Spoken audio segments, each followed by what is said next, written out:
Mabangis, makinis, manipis, minsan, madungis, pero masarap. Mwah! Ikis. Sexy time na.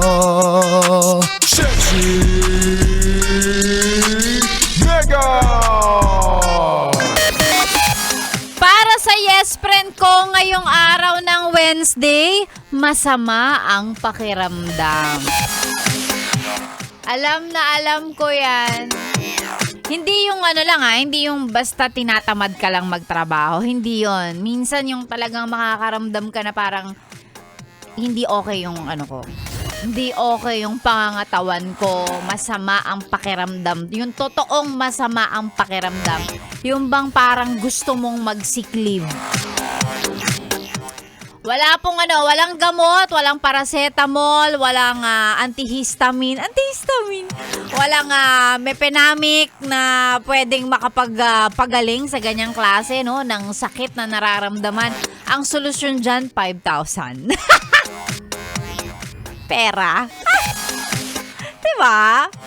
Minsan, pansinin mo. Minsan ang mood, yung disposition mo sa araw na yon nakadepende talaga din kung may laman yung wallet mo, kung may pera ka. Kaya dati, di ba, minsan pag sinasabi nila, sama ng pakiramdam ko, kailangan ko ng 1,000. Yan, yung gano'n. Minsan tatawanan mo na lang Pero kapag ka inisip mo ng mabuti, marirealize mo, minsan yung mood mo nakadepende kapag ka may pera ka. Syempre, pagka ganito, anong petsa na ba? May 20.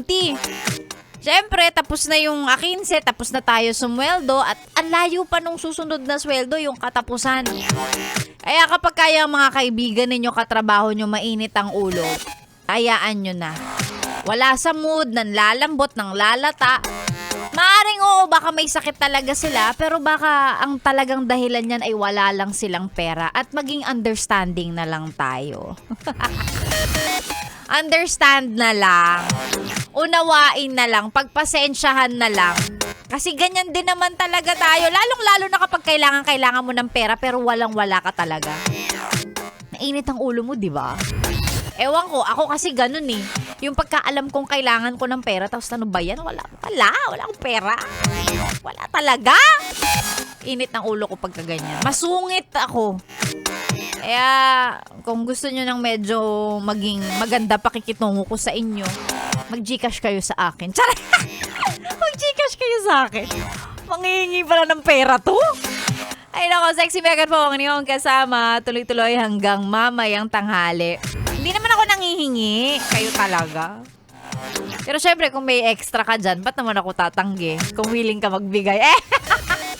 Hoy, magandang umaga sa mga nakatutok sa atin sa mga oras na ito. Si Alj, magandang umaga. Ganon din kay Marina Derla. Good morning, have a nice day, Sexy Mega. Na mga pa-shoutout po, i-send lang sa ating Facebook page, DJ Mega ni Yes FM. Sabi ni Bonifacio Amper, pa-shoutout sa may Meralco Avenue.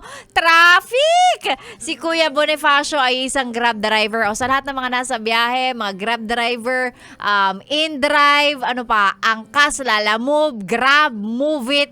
Magandang umaga po sa inyo at ingat kayo sa biyahe. Sexy Megan po ang inyong kasama dito lang sa 101.1 Yes FM. Solid!